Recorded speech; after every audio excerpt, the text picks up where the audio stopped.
ஒரு மாலை நேரத்தில் நீங்கள் அனைவரும் கூட நம்முடைய முக்கியமான 4 பேச்சாளர்களை கேட்பதற்காக இங்கே வந்திருக்கின்றீர்கள். முதல் அதற்காக நன்றியை தெரிவித்துக் கொள்கின்றேன். மேடையில் இருக்கக்கூடியவர்கள் எல்லோரும் நமக்கு ஏதோ ஒரு துறையில் அறிமுகமானவர்கள். குறிப்பாக நம்முடைய அண்ணன் ரங்கராஜ் பாண்டே அவர்களுக்கு அறிமுகமே தேவையில்லை. அவருடைய குரல் ஒரு மிக முக்கியமான ஒரு தேசியவாதியினுடைய குரல். தமிழகத்தில் எல்லா பிரச்சனையும் கூட நுணுக்கமாக அதை மிக சிறப்பாக சொல்லி அதனுடைய சாதக பாதகம், எல்லா அரசியல் கட்சியும் கூட அதனுடைய நிலைப்பாடு, அதையெல்லாம் தாண்டி மிக முக்கியமாக ரங்கராஜ் பாண்டே அவரிடம் எனக்கு பிடித்தது அடுத்து என்ன நடக்கப் போகிறது என்பது அவருடைய யூகம். இதெல்லாம் கூட அவருடைய தனிச்சிறப்பு என்று அவரும் கூட நம்முடைய கோவை மாநகருக்கு வந்திருக்கிறாங்க. ஸ்மார்ட் அவர்கள் ஏற்பாடு செய்திருக்கக்கூடிய ப்ரொஃபஷனல்ஸ் அண்ட் பாலிடிக்ஸ் நிகழ்ச்சிக்கு வந்திருக்கிறாங்க. முதல் அவருக்கு நான் நன்றியை தெரிவித்துக் கொள்கின்றேன். அதே போல் மேடையின் மீது இருக்கக்கூடிய பத்ரி சேஷாத்ரி அவர்கள், நம்ம எல்லோருக்கும் அவரை பற்றி தெரியும். கிழக்கு பதிப்பகம் மிக முக்கியமான நூட்கள் எல்லாம் நமக்கு ஒரு பெரிய ஒரு அன்பு பரிசாக தொடர்ந்து கொடுக்க கொண்டிருக்கக்கூடிய நபர். சமீபத்தில் சில துரதிருஷ்டவசமான நிகழ்வுகள் அவருக்கு நடந்திருந்தாலும் கூட பழைய பத்ரி சேஷாத்ரியாக அவர் இருப்பது எனக்கு பெரும் மகிழ்ச்சி. அவர்களும் வந்திருக்கின்றார்கள். அவர்களுக்கும் இந்த நேரத்தில் என்னுடைய வணக்கத்தை தெரிவித்துக் கொள்கின்றேன். அதே போல் நம்முடைய விளையாட்டில் ஆர்பி ரமேஷ் என்கின்ற பெயரை தொடர்ந்து அடிக்கடி கேட்டுக்கொண்டிருக்கின்றோம். துரோணாச்சாரியா விருது, பிரக்யானந்தா அவர்களை உருவாக்கிய ஒரு அற்புதமான ஒரு மனிதர், வெளிப்படையாக பேசக்கூடிய ஒரு நபர், அவரும் இன்று வந்திருக்கின்றார்கள். அவருக்கும் என்னுடைய வணக்கத்தை தெரிவித்துக் கொள்கின்றேன். பயோடெக்னாலஜிஸ்ட் முரளி அவர்கள் மிகச்சிறப்பாக சயின்ஸ் அண்ட் டெக்னாலஜி அவர் பேசி அந்த குறிப்புகள் எனக்கு கொடுத்தாங்க. எந்த அளவுக்கு சயின்ஸ் அண்ட் டெக்னாலஜி குறிப்பாக கடந்த 10 ஆண்டுகளில் ஒரு முன்னேற்ற பாதையில் சென்று கொண்டிருக்கிறது என்பதை குறித்திருக்கின்றார்கள். அவருக்கும் என்னுடைய வணக்கத்தை தெரிவித்துக் கொள்கின்றேன். அன்பு சகோதரி மீனா விஸ்வநாத் அவர்கள் நன்றி தெரிவித்து, ஸ்மார்ட் மீடியா பார்ட்னர் அது சம்பந்தமாக இங்கே வந்திருக்கக்கூடிய முத்துராமன் அவர்கள் எப்பொழுதும் கூட தேசியவாதியினுடைய குரலாக தமிழகத்தில் இந்தியாவில் தொடர்ந்து இருக்கக்கூடிய ஒரு மனிதர். அவருக்கும் என்னுடைய வணக்கத்தை தெரிவித்துக் கொள்கின்றேன். அன்பு சகோதர சகோதரிகளை, நான் பேசுகின்ற ஒரு வார்த்தையும் உன்னிப்பாக கவனிக்கப்படுகின்ற காரணத்தினால் நான் இந்த நிகழ்வில் கண்டிப்பாக அரசியல் பேச முடியாது. இங்கே நான் கோயம்புத்தூரினுடைய வேட்பாளராக வரவில்லை, பாரதிய ஜனதா கட்சியினுடைய மாநில தலைவர் அண்ணாமலையாக வந்திருக்கின்றேன். காரணம், அப்படித்தான் அனுமதி அவர்களுக்கு கிடைத்திருக்கு. அதனால் மேடையில் இருக்கக்கூடிய யாரையும் நான் சங்கடப்படுத்த விரும்பவில்லை. அதனால் நான் எந்த அரசியலும் கூட அதிகமாக அதை தொடாமல் இந்த சப்ஜெக்ட் என்ன, அதில் என்னுடைய கருத்துக்கள் என்ன இருக்கிறது என்பதை மட்டும் உங்கள் முன்னால் வைக்க விரும்புகின்றேன். காரணம், அண்ணாமலை என்கின்ற பெயரை போட்டவுடன் நீங்கள் பர்மிஷன் கூட கொடுக்கல. அதன் பிறகு ஸ்மார்ட் அவர்கள் ஹைகோர்ட்டுக்கு போனீங்களா, செஷன்ஸ்க்கு ஹைகோர்ட் போனீங்க, சென்னை உயர்நீதிமன்றத்திற்கு சென்று இதற்கான அனுமதியை பெற்றுக்கொண்டு வந்தார். நானும் இந்த தேர்தல் நடத்தக்கூடிய அதிகாரிகிட்ட சொன்னேன், இல்லை அவங்க என்னை அண்ணாமலையாக கூப்பிட்டுருக்கின்றார்கள், கோயம்புத்தூர் வேட்பாளராக கூப்பிடல. எல்லா இடத்துலையும் இதே மாதிரி நீங்கள் பார்த்தீங்கன்னா எந்த இடத்துலையும் நான் பேச முடியாமல் போயிடுற ஒரு 40 நாளைக்கு என்று சொன்ன பிறகு இந்த நிகழ்வுக்கு வந்திருக்கின்றேன். அன்பு சகோதர சகோதரிகளே, ப்ரொஃபஷனல்ஸ் அண்ட் பாலிடிக்ஸ் இது காலத்தினுடைய கட்டாயம். It is a need of the hour. நாம் வேண்டாம் என்று நினைத்தாலும் கூட இது நடக்கப் போகின்ற ஒரு விஷயம். இன்னும் வேகமாக 2024 29க்குள்ளே இன்னும் வேகமாக இது நடக்கும். காரணம், we live in a very complex world. நம்ம வாழக்கூடிய அந்த உலகம் என்பது அவ்வளவு எளிதான ஒரு உலகம் கிடையாதுங்க. ரொம்ப இது அமெரிக்காவில் பார்த்தீங்கன்னா குறிப்பாக அந்த ஸ்ட்ராட்டஜிஸ்ட் ஊக்கான ஒரு வார்த்தையை பயன்படுவாங்க, VUCA அப்படின்னு பயன்படுத்துவாங்க. Volatile, uncertainty, complex, ஆம்பிகுவிட்டி. ஸோ அந்த US ஸ்ட்ராட்டஜிஸ்ட் பார்த்தீங்கன்னா VUCA ஊக்கான்னு ஒரு வார்த்தையை போட்டுகிட்டே இருப்பாங்க. ஸோ எல்லா இஷ்யூவும் கூட இன்றைக்கி வாலட்டைலாக இருக்குது, அன்சர்டனாக இருக்குது, காம்ப்ளெக்ஸாக இருக்குது, ஆம்பிகுவிட்டியாக இருக்குது. அப்போ டெசிஷன் எடுக்கக்கூடிய மனிதர்கள் யாராக இருந்தாலும் கூட அந்த துறையினுடைய நிபுணர்களாக இருந்தால் மட்டும்தான் துல்லியமான முடிவுகள் எடுக்க முடியும். 20 years back the world was very general place. ரொம்ப ஜென்ரலான ஒரு வேர்ல்டுங்க. ஸோ எல்லோரும் எல்லா விதையும் செய்ய முடியும் என்பதை விட இவ்வளோ காம்ப்ளெக்சிட்டி அந்த உலகத்தில் இல்லைங்க. அன்றைக்கி ஸோ காம்ப்ளெக்ஸ், பாலிட்டிக்ஸும் காம்ப்ளெக்ஸ் ஆயிடுச்சுங்க, கவர்னன்ஸும் காம்ப்ளெக்ஸ் ஆயிடுச்சு. மேடையில் இருக்கக்கூடிய 5 மனிதர் எடுத்துங்க. மீடியாவில் again complex, science and technology complex, மீடியாவில் இன்னொரு பரிமாணம் காம்ப்ளெக்ஸ், பப்ளிஷிங் அண்ட் ஆத்தராக இருக்காங்க அது காம்ப்ளெக்ஸ், ஸ்போர்ட்ஸ் காம்ப்ளெக்ஸ். இதில் ஒரு கேரக்டரை கொண்டு உட்கார வச்சுக்கிட்டு ரங்கராஜ் பாண்டே அவர்கள் பேசுகிறத நீங்கள் பேசுங்க அப்படின்னா மேபி ஒரு ப்ரிப்பேர்ட் ஸ்பீச்சில் நீங்கள் சொல்லலாம். But the quality and depth of அனாலிசிஸில் பிரச்சனை இருக்கும். கண்டிப்பாக நம்ம ரமேஷ் அவருடைய விஷயத்தை நம்மளால் செய்யவே முடியாது, வாய்ப்பே கிடையாது. ஏன்னா செஸ்ஸுங்கிறது it's extremely technical and complex game. Science and technology பக்கம் கூட போக முடியாது. ப்ராபபிளி ரங்கராஜ் பாண்டே அவர்கள் ஜென்ரலைஸ்டாக தெரிஞ்சாலும் கூட வெளியிருந்து பார்க்குறதுக்கு எப்படி இருக்குனாங்க, ஒரு கிரிக்கெட் மேட்ச்சில் வீட்டிலிருந்து நம்ம கமெண்ட்ரி கொடுக்குற மாதிரி தான் இருக்கும். ஆனால் ரங்கராஜ் பாண்டே அவர்கள் சேரில் போய் உட்காரும் பொழுது தான் நமக்கு தெரியும், you need professional to do the work he is doing. அதுவும் பாலிட்டிக்ஸ். எனக்கு பாலிட்டிக்ஸ் ஒரு காலத்தில் பார்த்தீங்கன்னா 5 இயர் பிளான் கிட்டத்தட்ட ஒரு அரசுக்கு தெரியும். காமன் மினிமம் ப்ரோக்ராம், பெருசாக நம்ம டேரிஃப் ஆர்டரை போடு, டேரிஃப் ஆர்டரை எடு, ஒரு இம்போர்ட் டியூட்டியை கட் பண்ணு, எல்லா காஸ்ட்டையும் பேலன்ஸ் பண்ணு, பெருசாக ரிஸ்க் எடுத்து ஒரு டெசிஷன் எடுக்காத, கொஞ்சம் இன்க்ரிமெண்டல் பாலிட்டிக்ஸ், இப்படி தாங்க அரசியல் ரொம்ப காலமாக இருந்துச்சு. அந்த மாதிரி அரசியலுக்கு நிச்சயமாக ஒரு ப்ரொஃபஷனல்ஸ் தேவையில்லை. காஸ்ட் அரித்மெட்டிக்கை சரியாக பேலன்ஸ் பண்ணி இருக்கக்கூடிய தலைவர்கள் இருக்கும் வரை அரசியல் சாதிச்சுட்டே இருந்தாங்க. ஆனால் குறிப்பாக மோடிஜி அவர்கள் வந்த பிறகு ரிஃபார்ம்ஸ், பாத் பிரேக்கிங் ரிஃபார்ம்ஸ், அடுத்த 25 ஆண்டுகளுக்கான தொலைநோக்கு பார்வையோடு திட்டங்கள் அப்படின்னு வரும் பொழுது மோடிஜி பார்த்தீங்கன்னா ஒரு சின்ன ஷிஃப்ட் எடுத்தார், ஒரு கிளியர் ஷிஃப்ட் எடுத்தார். 2014 யார் உன்னிப்பாக மோடிஜியினுடைய கேபினெட்டை பார்க்குறோமோ அப்படியே ஒரு அஸ்வினி வைஷ்ணவ் அப்படியே கூட்டிகிட்டு வந்தார். ஏன்னா அடல் பிகாரி வாஜ்பேயி அவனுடைய பிரைம் மினிஸ்டர்ஸ் ஆஃபீஸில் ஒரு டைரக்டராக வேலை பார்த்துருக்காங்க. அதன் பிறகு ரிசைன்மெண்ட்டு வாட்டன் போனாங்க MBAக்கு. அதன் பிறகு ஒரு ப்ரைவேட் கம்பெனியில் வேலை பார்த்தாங்க. ஸோ இருந்தாலும் இவ்வளவு எக்ஸ்பீரியன்ஸ் இருந்தாலும் கூட மிக முக்கியமானது ஒரிசாவில் அவர் கலெக்டராக இருந்த பொழுது, ஒரிசாவில் வேறு வேறு அட்மினிஸ்ட்ரேட்டிவ் எபிலிட்டி இருந்த பொழுது அவர் செய்த வேலை, அது இன்றைக்கி அவருக்கு ஒரு பெரிய மைல்ஸ்டோன். அவரை கொண்டு ஒரு ப்ரொஃபஷனல் ஒரு டிபார்ட்மெண்ட்டில் உட்கார வச்சாங்க. ராஜீவ் சந்திரசேகர்ஜி அப்படியே கூட்டிகிட்டு ஒரு ப்ரொஃபஷனல் டிபார்ட்மெண்ட் உட்கார வச்சாங்க. பியூஷ் கோயல் திரும்ப ஒரு ப்ரொஃபஷனல் டிபார்ட்மெண்ட் உட்கார வச்சாங்க. நிர்மலா சீதாராமன் அவர்கள் அவங்க திரும்ப ஒரு ப்ரொஃபஷனல் டிபார்ட்மெண்ட்டில் உட்கார வச்சாங்க. பூபேந்தர் யாதவ்ஜி திரும்ப பார்த்தீங்கன்னா ஒரு காம்ப்ளெக்ஸ் என்விரான்மெண்ட் டிபார்ட்மெண்ட்டில் உட்கார வச்சாங்க. ஸோ மோடிஜியினுடைய அரசியலை யார் பார்க்குறோமோ அவர் ஒரு மிக்ஸ் ஆஃப் பாலிட்டிக்ஸ் போனாருங்க. அதாவது hard core political leaders who can hold fort, அவங்க மாநிலத்தை அவங்க ஏரியாவை எந்த தலைவர்களாக ஹோல்டு பண்ண முடியுமோ அவர்களுக்கும் இடம், அதே நேரத்தில் பாத் பிரேக்கிங்காக வித்தியாசமாக சிந்திக்கக்கூடிய தலைவர்கள் அவர்களுக்கும் ஒரு இடத்த மோடிஜி கொண்டு வந்தாங்க. அது மோடிஜியினுடைய இந்த 10 ஆண்டு காலத்தில் ஒரு டிரான்சிஷன் நம்ம பார்க்குறோம். மோர் டுவர்ட்ஸ் ப்ரொஃபஷனலிசம் நோக்கி பாலிடிக்ஸ் போக ஆரம்பிக்குது.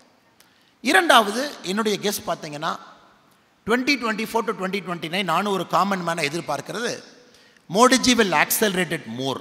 So 2024 cabinet will accelerated more அப்படிங்கிறது உங்களை போல் நானும் எதிர்பார்க்குறேன். அந்த பிஜேபி காரியகர்த்தாவாக இல்லைங்க, அஸ் எ ஜென்ரல் பப்ளிக்காக. ஏன்னா மோடிஜியினுடைய திங்கிங் தெரியுது, மோடிஜியினுடைய விஷன் நமக்கு தெரியுது, மோடிஜி எதை நோக்கி போகிறாங்கன்னு தெரியுதுங்க.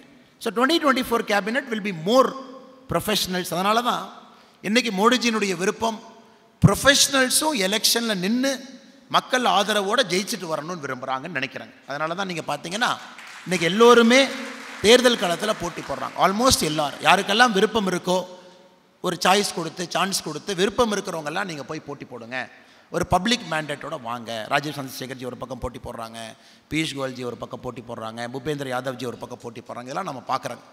So Indian politics has taken a definite shift towards professionals அப்படிங்கிறது மாற்று கருத்தல். இன்றைக்கி பார்ட்டிஸ் எப்படி அதை பார்க்க எல்லா பார்ட்டியும் எடுத்துங்க. தமிழ்நாட்டில் குறிப்பாக திராவிட முன்னேற்ற கழகமோ ஏடிஎம்கேவோ பிஜேபியோ இருக்கக்கூடிய எல்லா பார்ட்டி பார்த்திங்கன்னா எல்லா பார்ட்டியுமே தன்னை ப்ரொஃபஷனலைஸ் பண்ண ஆரம்பிச்சிட்டாங்க.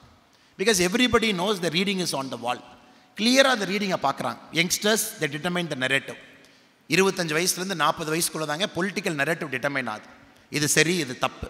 ஸோ யங்ஸ்டர்ஸை நோக்கி பாலிட்டிக்ஸ் மூவ் ஆக ஆரம்பிச்சிருச்சு.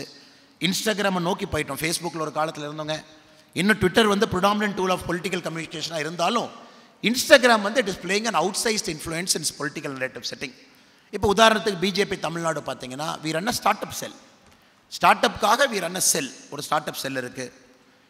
Professionals we brought a person from இன்டெல்ல இருந்தவர், கிட்டத்தட்ட 30 patent holder came back, join the party, is running our start up cell. இந்த மாதிரி முடிஞ்ச வரைக்கும் ப்ரொஃபஷனல்ஸ் உள்ளே வர்றது மட்டும் இல்லைங்க, பார்ட்டியினுடைய நரேட்டிவ் செட்டிங்கும் ஒரு ப்ரொஃபஷனல்ஸை உள்ளே கொண்டு வரோம்.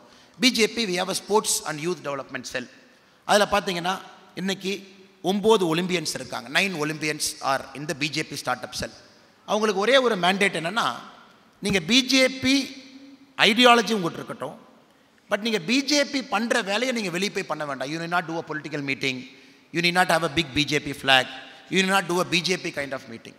ஸோ நீங்கள் ஸ்போர்ட்ஸ் மட்டும் கையில் எடுத்து ப்ரொஃபஷனல்ஸாக கொண்டு போங்க. ஸோ அந்த செல்லுடைய மேண்டேட்டை பார்த்தீங்கன்னா professionals in a political party working with the mandate of Modiji's vision. எப்படி எல்லாம் இந்த ஸ்போர்ட்ஸை வந்து கிராஸ் ரூட்ஸ் எப்படி எடுத்துகிட்டு போகணும். இன்டர்நேஷ்னல் ஃபுட்பாலர் விஜயன் அவங்க இருக்கிறாங்க, ஆடம் சென்க்லர் இருக்காங்க. இது நிறைய பேத்துக்கே தெரியாது, ஆச்சரியமாக இருக்கப்போ நான் சொல்லும்போது நீங்களே ஆச்சரியப்படுவீங்க. Their part of Tamil Nadu BJP sports cell. அதுவும் ப்ரொஃபஷனலைஸ் பண்ணிகிட்டு இருக்கோம், கீழே கொண்டு போங்க. ஸோ எதுக்காக இதை நான் திரும்ப சொல்கிறேன்னாங்க, the reading is on the wall. எல்லா பொலிட்டிக்கல் பார்ட்டியும் இன்றைக்கி தன்னை ப்ரொஃபஷனலைஸ் பண்ண ஆரம்பிக்கணும், அதை நோக்கி போக ஆரம்பிக்கணும். So the next set of professionals will enter. இப்போ குறிப்பாக அந்த 2024 எலெக்ஷன் இந்த ஒரு பிரேக்கிங் எலெக்ஷனுங்க அது. ஏன்னா இந்த எலெக்ஷன் வந்து நிறைய விஷயத்தை ஆக்சலரேட் பண்ணும், நிறைய ஃபால்ஸ் திங்ஸை பிரேக் பண்ணும். ஜாதி ஓட் பண்ணணும், 2 காம்பினேஷன் வந்து எப்போவுமே ஜெயிக்கும். குறிப்பாக ஒரு பர்டிகுலர் டெமோகிராஃபியில் பார்த்தீங்கன்னா இந்த காஸ்ட் இவங்க 3 பேர் சேர்ந்தாங்கன்னா ஜெயிப்பாங்க அப்படிங்கிறதெல்லாம் இந்த 2024 எலெக்ஷனில் உடையுங்க. It is a more like a principled positive forward looking பாலிடிக்ஸாக இந்த 2024 எலெக்ஷன்ஸ் இருக்குங்கிற நம்பிக்கை நம்ம எல்லாருக்கும் இருக்கு. அப்படி இருக்கும்பொழுது என்ன ஆகுங்க, ஏன்னா ஒரு ப்ரொஃபஷனல் பார்த்தீங்கன்னா ஒரு ப்ரொஃபஷனலுடைய ஐடென்டிட்டியே ப்ரொஃபஷனல் தான். Is a doctor, is an advocate, is a lawyer, is an auditor. ஒரு ப்ரொஃபஷனலுடைய ஐடென்டிட்டி காஸ்ட் கிடையாது. Is not a cost guy. First காஸ்ட்டை போட மாட்டாங்க. பட் அன்ஃபார்ச்சுனேட்டாக பாலிடிக்ஸில் காஸ்ட்டுங்கிற ஐடென்டிட்டி வந்தனால இத்தனை காலமாக ப்ரொஃபஷனல்ஸ்க்கு ஒரு பெரிய வாய்ப்பு இல்லாமல் இருந்துச்சு. இல்லை சார் நான் டாக்டராக இருங்க தம்பி, பட் என்ன ஜாதின்னு சொல்லுங்கள், அதை பார்த்து தான் நாங்கள் சீட் கொடுப்போம். உங்கள் ஜாதி மக்கள் எத்தனை பேர் இருக்காங்கன்னு சொல்லுங்கள், அப்போ தான் நாங்கள் சீட் கொடுப்போம். அதான் இத்தனை நாளாக நெரேட்டிவ். இல்லை சார் நான் ஆடிட்டர், நீங்கள் ஆடிட்டர் இருங்க தம்பி, நீங்கள் என்ன ஜாதின்னு சொல்லுங்கள், அதை பார்த்து நாங்கள் டிசைட் பண்ணுவோம். ஸோ இன்றைக்கும் அந்த பிரச்சனை தாங்க இருக்குது. Even now if you look at தமிழ்நாடுல 39 பார்லிமெண்ட் சீட்லேயும் எல்லா பொலிட்டிக்கல் பார்ட்டியும் போட்டிருக்கக்கூடிய கேண்டிடேட் பார்த்தீங்கன்னா 99.99% அங்கே இருக்கக்கூடிய டாமினன்ட் காஸ்டினுடைய கேண்டிடேட் தான் எல்லா பொலிட்டிக்கல் பார்ட்டி போட்டிருப்பாங்க. 99.99%. ஸோ இந்த நரேட்டிவ் பிரேக் ஆகும். It has to be broken. But எப்போ பிரேக் ஆகுனாங்க, சொசைட்டியும் ரெடியாக இருக்கணும், அந்தளவுக்கு ப்ரொஃபஷனல்ஸும் உள்ளே இருக்கணும். அந்த ப்ரொஃபஷனல்ஸ்க்கும் பார்ட்டி ஆப்பர்ச்சுனிட்டி கொடுத்து ஒரு பப்ளிக் சப்போர்ட்டை பில்ட் பண்ணியிருக்கணும், ஒரு ஃபேஸாக கொண்டு வந்திருக்கணும். 3-5 இயர் டைம் லைனில் அவங்க உள்ளே வரணும். அவங்க இந்த காஸ்ட் காம்போசிஷன்லாம் தாண்டி அவங்களுடைய வேலையினால் அவங்களுடைய செயல்திறனால் ஜெயிக்கக்கூடிய தன்மை அவங்களுக்கு இருக்கணும். ஸோ அதனால்தான் next 5 years is going to be very crucial. மோடிஜியினுடைய government, because you will see lot of faces. அவங்க எல்லாம் இன்ஸ்பயர் பண்ணுவாங்க, நியூ செட் ஆஃப் லீடர்ஸை பாலிடிக்ஸ்குள்ளே கொண்டு வர போகிறாங்க. இத்தனை நாளாக யாரெல்லாம் ஒதுங்கி இருந்தாங்க, politics is not for me, எனக்கு பாலிடிக்ஸே வேண்டான்னு யார் ஒதுங்கி இருந்தாங்க, அவங்க எல்லாரும் உள்ளே வர ஆரம்பிப்பாங்க. இதுக்கு 1860 Abraham Lincoln Republican nomination. Abraham லிங்கனோட பார்த்தீங்கன்னா 5 பேர் போட்டி போட்டாங்க. ரிப்பப்ளிக்கன் நாமினேஷன் 5 பேர் சண்டை போட்டாங்க. ஸோ ஒருத்தர் மட்டும்தான் ரிப்பப்ளிக்கன் கேண்டிடேட்டாக நாமினேட் ஆக முடியும். அந்த 5 பேர்த்தில் பார்த்தீங்கன்னா அப்ரஹாம் லிங்கன் ஜெயிக்கிறார். அதன் பிறகு அப்ரஹாம் லிங்கன் அமெரிக்கன் பிரசிடென்ட் ஆகிறார். ஸோ லிங்கன் என்ன பண்ணுறாருங்க, அவர் ஃபஸ்ட்டு கேபினெட்டில் அவரு கூட யாரெல்லாம் போட்டி போட்டாங்களோ எல்லாத்தையும் கேபினெட்டுக்குள்ளே கொண்டு வர்றாங்க. ஸோ அந்த கேபினெட் பேரே டீம் ஆஃப் ரைவல்ஸ். ஒரு நல்ல ஒரு புத்தகம் இருக்குது, அரசியல் இன்ட்ரெஸ்ட் இருக்கிறவங்க அந்த புத்தகம் படிக்கலாம். புக்கு பேரே team of rivals by Doris Goodwin ஒரு புக்கு. 4 பேர்த்துக்கு என்ன பொசிஷன் கொடுக்குறாருங்க, செக்ரட்டரி ஆஃப் வார் ஒருத்தருக்கு. இவங்களோட சண்டை போட்டாங்க நாமினேஷனில். Secretary of war, secretary of treasure, attorney general, secretary of state. So இவர் வந்து பிரசிடென்ட். நாமினேஷனில் இவர் கூட யாரெல்லாம் நிற்கிறாங்களோ 4 பேர்த்தையும் கேபினெட்டுக்குள்ளே கொண்டு வந்து 4 பேருக்கும் 4 மோஸ்ட் இம்பார்ட்டன்ட் திங்ஸ் கொடுக்குறாங்க. ஏன்னா 1860 அப்ரஹாம் லிங்கனுடைய கேபினெட் பார்த்தீங்கன்னா எப்படி இருக்குன்னா, ப்ரொஃபஷனல்ஸ் குவாலிஃபிகேஷன் க்ரைட்டீரியா. என்னை எதிர்த்து போட்டியிட்டாங்க என்கின்ற ஒரே காரணத்திற்காக அவங்கள ஒரு நிராகரிக்கல், எபிலிட்டி கேப்பபிலிட்டி கொண்டு வந்தாங்க. இது ஒபாமா பார்த்தோம், ஹிலரி கிளின்டனை கொண்டு வந்தாங்க, செக்ரட்டரி ஆஃப் ஸ்டேட்டாக வச்சாங்க. கர்ம வீரர் காமராஜர் ஐயாவை தமிழ்நாட்டில் பார்த்தோம்.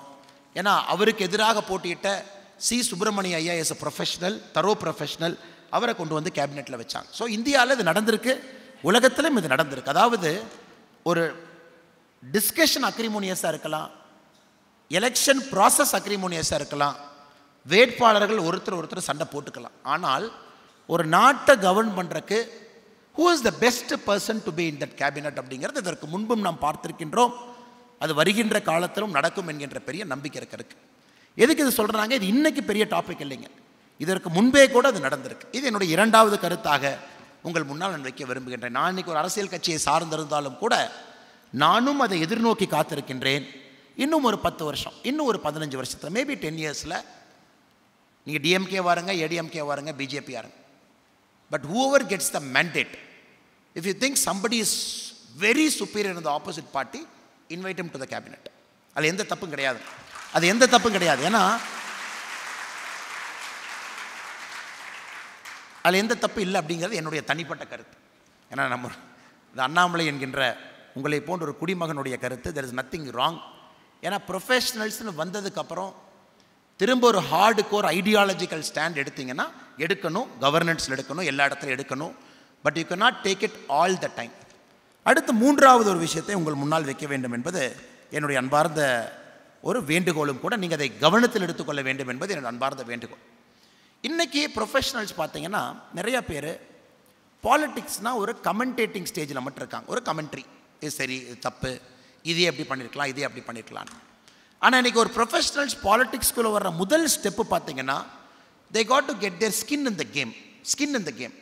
கொஞ்சம் அவங்க எலக்ட்ரல் பாலிட்டிக்ஸ் ஸ்பேஸ்க்குள்ளே கொஞ்சமாச்சு கிரவுண்டுக்கு வரணும். அது வெரி இம்பார்ட்டண்ட்டுக்கு. அது ஏன்னா நேரடியாக நான் ஒரு கட்சியில் ஜாயின் பண்ணுவேன், ஒரு பொறுப்பு வாங்குவேன், நான் செய்வேன் அப்படின்னு சொல்கிறத விட ஒரு கட்சியினுடைய அடிமட்டத்தில் ஏதோ ஒரு இடத்துல நீங்கள் வேலை பார்க்க ஆரம்பிக்கணும். உங்கள் ஏரியாவில் இருக்கக்கூடிய ஒரு பூத்தாக இருக்கலாம், உங்கள் ஏரியாவில் இருக்கக்கூடிய பார்ட்டி ஆக்டிவிட்டியாக இருக்கலாம்.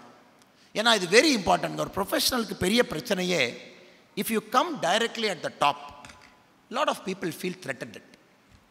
இது என்னுடைய அனுபவத்தில், நிறைய பேர்த்தோட அனுபவத்தில் நான் சொல்கிறது, எப்பொழுதுமே ஒரு பார்ட்டிக்குள்ளே வரும் பொழுது, ஏன்னா பார்ட்டிக்கு நிறைய இடத்துல சாய்ஸ் இல்லை, நேராக சில பேர்த்த கொண்டு வந்து ஆகணும். But anybody is having a political aspiration as a professional. Party உங்களுக்கு பிடிச்ச பார்ட்டியை பாருங்கள், விச் பார்ட்டி யூ லவ். அந்த பார்ட்டியினுடைய உங்கள் ஏரியா பக்கத்தில் இருக்கிற ஒரு ஆக்டிவிட்டியில் போய் ஜாயின் பண்ணுங்க, அந்த ஆக்டிவிட்டியில் இன்வால்வ் ஆகும், கொஞ்சம் உங்களே ஐடென்டிஃபை பண்ணிக்க. ஏன்னா உங்களுடைய ஃபாஸ்டர் க்ரோத் அந்த பொலிட்டிக்கல் பார்ட்டியில் இருக்க வேண்டும், அது வேகமாக நடக்கணும்னு நீங்கள் விருப்பப்பட்டால் கீழே போய் டிஸ்கம்ஃபர்ட்டாக இருக்கும். நீங்கள் ஒரு பெரிய ஆளாக இருக்கலாம், நீங்கள் ஒரு பெரிய சாம்பியனாக இருக்கலாம், உங்களுக்கு ஒரு பெரிய ரோல் அண்ட் ரெஸ்பான்சிபிலிட்டி கம்பெனியில் இருக்கலாம், சொசைட்டியில் உங்களுக்கு ஒரு ஸ்டாண்டிங் இருக்கலாம். ஆனால் ஒரு பொலிட்டிக்கல் பார்ட்டிக்குள்ள நீங்கள் என்ட்ரு ஆகிட்டீங்கன்னா you are one among the many. அந்த பொலிட்டிக்கல் பார்ட்டியில் இருக்கக்கூடிய ஆயிரக்கணக்கான தொண்டர்களில் நாமும் ஒருத்தர். அந்த டிஸ்கம்ஃபர்ட்டை நீங்கள் ஃபேஸ் பண்ணணும் அப்படிங்கிறது என்னுடைய அன்பார்ந்த வேண்டுகோள். ஏன்னா ப்ரொஃபஷனல்ஸ் இன் பாலிட்டிக்ஸில் very very important is how you face discomfort. அதனால தான் நிறைய ப்ரொஃபஷனல்ஸ் வந்துட்டு கிளம்பிடுவாங்க. எதுக்காக இந்த பாயிண்ட் நான் சொல்கிறேன்னாங்க, ப்ரொஃபஷனல்ஸ் இன் பாலிட்டிக்ஸ் சஸ்டெயின் பண்ணுறது more important than entering. Entry ஆயிடலாம், but sustaining is very important. Sustain ஆக முடியாதுங்க. காரணம், you might lose an election, or your party will lose an election, or you will be in perpetually in the opposition party for 10 years. அப்போ உங்களுக்கு என்ன motivation? ஏன் இங்கே இருக்கணும்னு நினைப்பீங்க? ஐயோ, இந்த டைமுக்கு நம்ம இங்கே போகலாமே, நம்ம இந்த டைம் இங்கே கொடுக்கலாமே, இந்த டைம் நம்ம ப்ரொஃபஷனுக்கு கொடுக்கலாமே. அதை அவாய்ட் பண்ணி ஒரு ஐடியாலஜிக்கல் கிரவுண்டிங்கோடு நீங்கள் வந்து லாங் டேர்ம் அப்ரோச்சில் ஒரு பார்ட்டி, ஒரு ஐடியாலஜியோடு நீங்கள் இருக்கணும்னு விருப்பப்பட்டீங்கன்னா கீழேருந்து ஆரம்பி. அந்த டிஸ்கம்ஃபர்ட் அங்கேயே உங்களுக்கு வரும். இப்போ பார்த்தீங்கன்னா நிறைய retired police officers, retired judges நம்ம கட்சியில் இருக்கிறாங்க, ரிட்டையர்ட் ஐஏஎஸ் ஆஃபீஸர்ஸ், ரிட்டையர்ட் பெரிய ஐபிஎஸ் ஆஃபீஸர்ஸ் நிறைய இருக்கிறாங்க. ஸோ நாங்கள் we have to take that extra care to make sure they are comfortable. நீங்கள் நல்லா இருக்கீங்களா, எல்லாம் மரியாதை நடத்துகிறாங்களா, நீங்கள் ஒரு டிஸ்ட்ரிக்ட் மீட்டிங் போனால் சேர் ஒழுக்கமாக போடுறாங்களா, உங்களை ப்ராப்பராக இன்ட்ரடியூஸ் பண்ணுறாங்களா. பட் டிஸ்ட்ரிக்டில் இருக்கிறவங்களுக்கு எல்லாருமே சேம் தான். Probably there is first among equals. அது நம்ம பிஜேபி மாதிரி கட்சியில் பார்த்தீங்கன்னா it is a cadre driven party. So nobody is a superstar. அது யாராக இருந்தாலும் கூட எல்லாரும் equal, but there could be first among equals, but everybody is equal. இந்த கட்சியினுடைய அடிப்படை சித்தாந்தம். அது என்ன ஆகுதுன்னாங்க, lot of people feel not okay. இல்லைங்க, இப்படி ஆயிடுச்சு, என்னை இன்சல்ட் பண்ணிட்டாங்க, நான் ப்ரொஃபஷனில் எப்படி நல்லா பண்ணேன், இப்படி பண்ணிட்டாங்களே. அதனால் இங்கே இருக்கக்கூடிய youngsters, if you think you are cut out for a career in politics, probably you might consider after achieving something in your professional life by 35, 40, 45 you might try to enter politics ன்னு நினச்சிங்கன்னா ஒரு ordinary மெம்பராக ஒரு கட்சியில் ஒரு 5-6 வருஷம் அப்படியே sail பண்ண ஆரம்பிங்க. Just go to a booth committee meeting, sit there, be one among the crowd, sit somewhere, அப்படியே கொஞ்சம் கொஞ்சமாக உங்கள் கெரியரும் ப்ரோக்ரஸ் ஆகும். The moment you decide you want to get fully involved in the party, that is the time to join the party and come and sit in the stage. ஏன்னா டைரெக்டாக ஸ்டேஜுக்கு வரும் பொழுது you will get into a lot of discomfort. இதனுடைய மூன்றாவது கருத்தாக வைக்க வேண்டும் என்கின்ற ஆசை. ஏன்னா இது ரொம்ப முக்கியமான கருத்து. ஏன்னா நிறைய ப்ரொஃபஷனல்ஸ் இப்போ நாம் உள்ளே கொண்டு வந்து அவங்கள அப்படியே ஸ்மூதன் பண்ணி கொண்டு போயிட்டுருக்கோம். இந்த 3 விஷயங்கள் உங்களுக்கு வைத்து விட்டு அதே நேரத்தில் ப்ரொஃபஷனல்ஸ் வரும் பொழுது என்னெல்லாம் அவங்களால சாதிக்க முடியுது. எனக்கு ஜெய்சங்கர் அவங்க பாருங்கள், இஸ் அ வெரி தரோ ப்ரொஃபஷனல். முழு service, Indian foreign service, foreign secretary, அவருடைய தந்தையே ஒரு மிகப்பெரிய ஒரு ஸ்ட்ராட்டஜிஸ்ட். அதன் பிறகு டாடா குரூப் ஆஃப் கம்பெனிஸில் கொஞ்ச நாள் எக்ஸ்போஷர், குளோபல் ரோல்ஸ். அதன் பிறகு இன்றைக்கி நம்முடைய மோடிஜி கேபினெட்டில் ஃபாரின் மினிஸ்டராக இருக்காங்க. இன்றைக்கி நிச்சயமாக நாம் சொல்ல முடியும், ஜெய்சங்கர்ஜி அவர்கள் நம்முடைய மோடிஜி கேபினெட்டில் இருக்கும் பொழுது நிச்சயமாக அவருடைய ஃபோக்கஸ்ட் அப்ரோச் வந்த பிறகு ஃபாரின் பாலிசியில் இந்தியாவிற்கு ஒரு தனித்தன்மை இருக்குது அப்படிங்கிறத யாரும் மாற்றிக்க முடியாது. ஆனால் அவர் வரும்போது டே 1 வரும்பொழுது lot of people are critiquing, இது டிப்ளமசி இல்லை, இட் இஸ் பாலிடிக்ஸ். டிப்ளமசி ஒரு ஃபாரின் அஃபேர்ஸ் லெவலில் செக்ரட்டரி லெவலில் இருக்கும். பட் ரொம்ப ஹையஸ்ட் லெவலில் it is all politics. You cannot have diplomats at the highest level. அதை அவர் டிஸ்ப்ரூவ் பண்ணியிருக்கார். அடுத்து பியூஷ் கோயல்ஜி எடுத்துக்கங்க. India middle east Europe economic corridor, இதை America, India, Saudi Arabia, UAE, France, Germany, Italy, EU, இது எவ்வளவு பெரிய அக்ரிமெண்ட்னாங்க. இப்போ சமீபத்தில் நம்ம சைன் பண்ணது. Lot of people might not know, but I tell you inside story. இது எவ்வளவு முக்கியமான ஒரு அக்ரிமெண்ட்னா, we are completely changing the geopolitical order. இன்னைக்கு உலகத்தினுடைய geopolitical order என்ன இருக்குங்க? the India Middle East Europe economic corridor, ஒரே இதில் சைனாவை கவுண்டர் பண்ணுறோம், ஒரே இதில் அக்ரெசிவ் பவர்ஸை கவுண்டர் பண்ணுறோம், ஒரே அக்ரிமெண்ட்டில் பிக் பவர்ஸ் எல்லாத்தையும் நம்மகிட்ட கொண்டு வந்திருக்கோம், including Saudi Arabia, including America, including the biggest of European powers France and Germany. But நம்ம வெளியிருந்து பார்க்குறோம், சைன் பண்ணியாச்சு. பட் இந்த அக்ரிமெண்ட், இந்த மாதிரி அக்ரிமெண்ட்லாம் பார்த்தீங்கன்னா it is all minimum 2-3 years and making. Minimum 2-3 வருஷம் ஃபைன் பிரிண்ட்ஸ், ஒரு விஷயத்தை சால்வ் பண்ணி அதை டெஃப்டாக ஹேண்டில் பண்ணி, ஒரு கண்ட்ரியும் த்ரெட்டன் பண்ணாமல், ஒரு கண்ட்ரிக்கு இந்த டீலில் they should take something out of this deal. In a deal when one country gets everything, no country is willing to participate. So இந்த டீல் பியூஷ் கோயல்ஜி அவர்கள் பண்ணியிருக்கக்கூடிய, நம்முடைய மோடிஜி அவர்கள் பண்ணியிருக்கக்கூடிய India middle east European economic corridor has completely changed the nature of world order. இது ஒரு professionals அங்கே இருக்கிறாங்க, தெரியும் how to clinch it. ஒரு எக்ஸாம்பிள் சொல்ல முடியும், ஜோதிராதித்ய சிந்தியா. ஜோதிராதித்ய சிந்தியா உங்களுக்கு பார்த்தீங்கன்னா is a very unique person. Though he comes from a very well established political family, Raja family, but when you meet him, when you sit with him, when you talk with him for half an hour, ஒரு நாள் ஒரு வாட்சை பார்த்தேங்க. his watch was 20 minutes ahead of time. என் பக்கத்தில் உட்கார்ந்தார். நான் அவர்கிட்ட சொன்னேன், சார் டைம் கொஞ்சம் தப்பாக இருக்குது, கரெக்ட் பண்ணிக்கங்க. we were sitting in Trichy. 20 நிமிஷம் வேகமாக இருந்துச்சு சார், கொஞ்சம் 20 நிமிஷம் அதிகமாக இருக்க, டைம் கரெக்ட் பண்ணுங்கள். சிந்தியாஜி told me, இல்லைப்பா 20 மினிட்ஸ் எப்போவுமே நான் லைஃப்பில் ஃபாஸ்ட்டாக இருக்கணுங்கிறக்காக 20 மினிட்ஸ் டைம் முன்னாடி வச்சுருக்கேன் அப்படின்னு. இது ரொம்ப ஆச்சரியங்க. he actually is like that. அவர் ஏதோ பேருக்காக சொல்லிங்க, by nature also is like that. இன்றைக்கி என்ன பண்ணியிருக்காங்க பாருங்கள். நம்ம ஆட்சிக்கு வந்த பொழுது 2014 மோடிஜி 72 ஏர்போர்ட்ஸ் இருந்துச்சு, இன்றைக்கி 151 கொண்டு போயிட்டாங்க. Professionalism. I think India builds not only the largest number of airports, we also built the fastest airport. If you look at the airport, பூமி பூஜை போடுறதுலேருந்து airport opening, I think the indoor one is making a world record in terms of the square feet capacity. பூமி பூஜை போடுறதுலேருந்து airport திறக்கிறக்குள்ள we are setting a global benchmark in logistics management and building an airport. இதெல்லாம் ஒரு ப்ரொஃபஷனலுக்குனால பண்ணுறாங்க. அஸ்வினி வைஷ்ணவ்ஜி சொல்லவே வேண்டாம். 2 important ministry, railways இருக்குது, electronics இருக்குது. குறிப்பாக உங்களுக்கு தெரியும், சமீபத்தில் ஒரு போர்டில் எழுதிட்டு இருப்பார், நீங்கள் அந்த வீடியோ பார்த்துருப்பீங்க, செமிகண்டக்டர் பற்றி அந்த வாட்ஸ்அப் வீடியோ பார்த்துருப்பீங்க. Ashwini Vaishnavji takes a class to ஜேர்னலிஸ்ட்டுக்கு போர்டில் எழுதுகிறாங்க செமிகண்டக்டர் பாலிசி என்ன, செமிகண்டக்டர் ஈகோ சிஸ்டம் என்னன்னு ஒரு minister like a technocrat is explain. இன்றைக்கி பார்த்தீங்கன்னா India is 90% railway electrification, 50% railway electrification. Out of that 90 has happened only after Ashwini Vaishnavji has taken over as India's railway minister. இந்த மாதிரி பல உதாரணம் சொல்லிகிட்டே போகலாங்க. Bhupendra Yadavji India's install renewal energy 28 கிகாவாட்லேருந்து இன்னைக்கு 174 கிகாவாட்.